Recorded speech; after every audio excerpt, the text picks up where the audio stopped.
about. Well, put it this way, we'll transition this to the TSM angle, because obviously in TSM this wasn't happening. And in fact, that's one of those teams where this is where people don't know. I'll be very fair to people, especially about things in the game, if I think a certain way. So, for example, I've always said, when I saw that roster being made, like, listen, I had my questions about the Mike Young pickup. I wasn't that in on that personally. But when I saw that they brought you and Sven over and that they were going to bring the team in after obviously TSM had underperformed a bunch, I remember thinking, like, this looks fucking awesome. Like, this looks like the solution. I'd always heard from internal people within TSM players, the one thing they always lacked was they didn't feel like they had strong leadership, like good shot calling. I thought, right, Mithy's literally the best person for that. He's been doing it for all these years in his teams.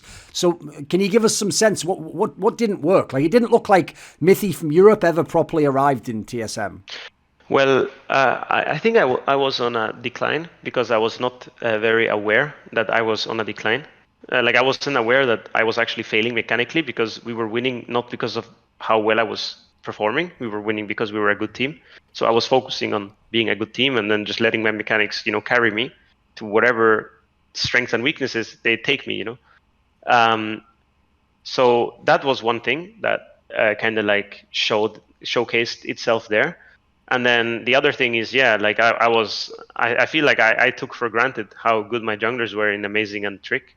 And I think Mike Young was very inexperienced. I suggested to take Mithy at the time, which is kind of ironic since he was the best jungler for the next 2 years in America. But TSM thought that he would be slacking or whatever, like he was a slacker and so on. So we had to take Mike, and he was very inexperienced in many ways, and then we took Grig, and he was also very inexperienced. And I wasn't really a shot caller, like I said before. I didn't necessarily. I mean, I played my part, in the orchestra, but I wasn't a shot caller, so to say. It was just that the vision in the team was clear. So whenever I chipped in anything within that vision, everyone would just completely understand. I didn't have to say like, "Yo, guys, let's go on the mid wave. Let's do this. Let's take the Drake." Like if you even as of today, if you listen to NA in-houses, you can see how much they need to speak to each other. Americans talk all the time compared to Europeans in games, I've noticed. Yeah, in EU, you don't either you know or you don't know, and if you don't know, why am I playing with you? Yes. Either I teach you or I kick you. That's how it works. That's the title of the video. That's good. No, but at least that's how it was back then. I think things have changed a lot, But that's the idea, right? So I think in NA people talk a lot about what's going to happen, how we're going to win, what are we going to do.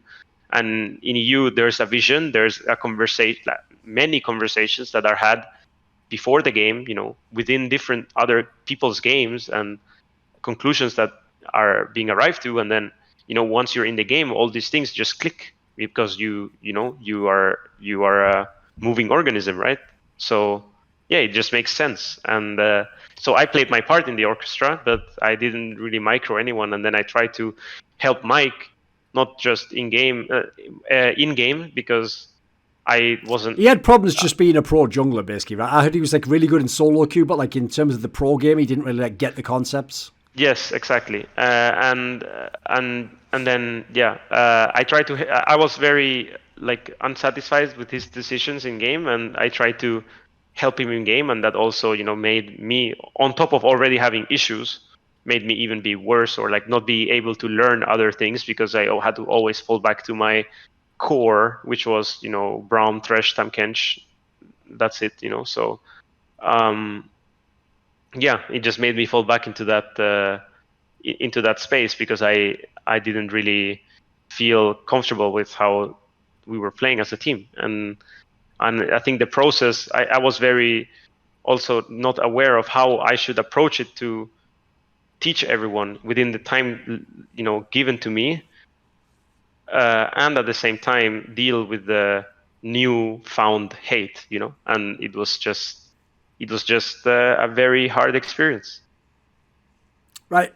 If I ask you about what it was like to play with Bjergsen, I don't want it to be like every interview I see where someone asks that, where all they do is talk about who he is as a person, like, oh, great guy, like teammate, was cool, you know, like really hard working. I want to know literally as a mid laner, to play with as a mid laner, because you had some amazing mid laners. You obviously had Nuke Doc, and then you had fucking Perks, like later even you had Nuke Doc again. So what was Bjergsen like in that regard? Because you've had some pretty good mids, mate.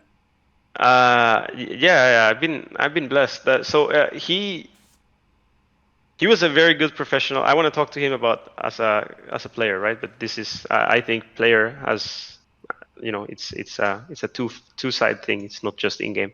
So I think he was a very strong professional. I think he was very insightful in how he approached his life to be at his best, or at least he tried, you know, to read a lot, think a lot, be open-minded a lot, and given his personality, which is of an extreme introvert, you know, with a lot of, I mean, I think he's been open about this, so it's I think it's safe to say, but he had issues when he was a kid, when he was in school, and I think he kind of shut down a lot, and he joined this TSM team, and he had to open up and, you know, take on this personality of like talking a lot. He was talking so much in game, you know, like he was talking so much, he was raising his voice, even though he was not the guy to raise his voice. He would force himself and teach himself to raise his voice. So for me, it was very admirable what he had achieved, you know, what he had reached. That I If you could know see where he that. started from, yes, of course. Yeah, exactly. Yeah, And yeah. he like adapted so well to America, you know, to this American way of playing, and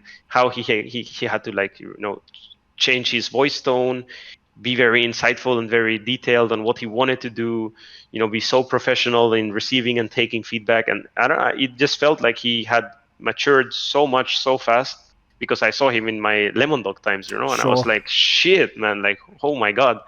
But at the same time, I think he was missing what I, for me, consider the most important thing in teams, which was like the heart, you know, the hard part. Like he had this like obsession with being a good professional that I feel like he forgot, like that, you know, it's not just about being a professional, it's also about being a human being with your teammates, in a non-fake way, like just being open about yourself, and being open about your what's going on with you, what you're feeling, what you're doing, you know. And he like yeah, and I think that's what he failed at, and I think I think after I left, he worked on that a lot more, and we've been having a lot of talks, me and him, ever since I left. Like we always catch up every year, and I think I mean, you know, like I said, you know, for me it was super impressive how fast, how obsessed he was, and how much he learned, and how much he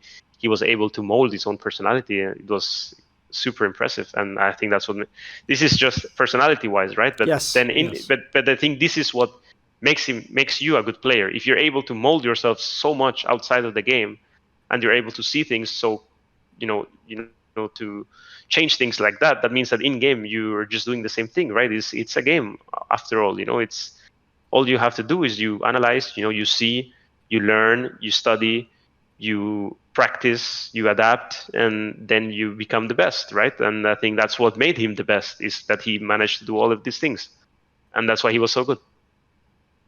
The reason why he wasn't as good internationally was because, given his personality, it's not like he can just plug and play against the best in the world without having gone through the adapt, learn, study, improve. You know, he has what, 1 month to do that. Right. It's, you know, like this is what I think is super interesting, is like how many of these type of players, if they played in a different region altogether, like would they be where they If are it was right like now? Counter-Strike, where you could just go to a tournament every month and you get used to it. Exactly. Like, for example, if we were playing Counter-Strike, like it's Counter-Strike format, right?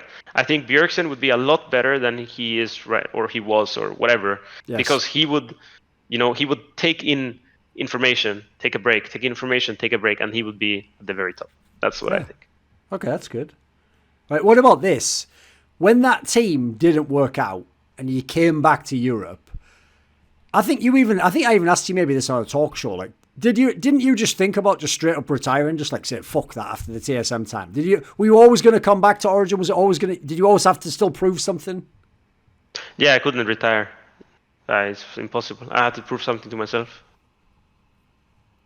So I thought about retiring. Cloud9 already made me a coaching offer at the time, but I just had to, I had to prove myself. I had to know that I still got it, and I had to go through the dirt. I wanted to go through the dirt, and that was my mission. And I wanted to beat TSM, which is, again, something that in hindsight, I think I've been very vengeful. You always want to beat the people you've played with for some reason. Yeah.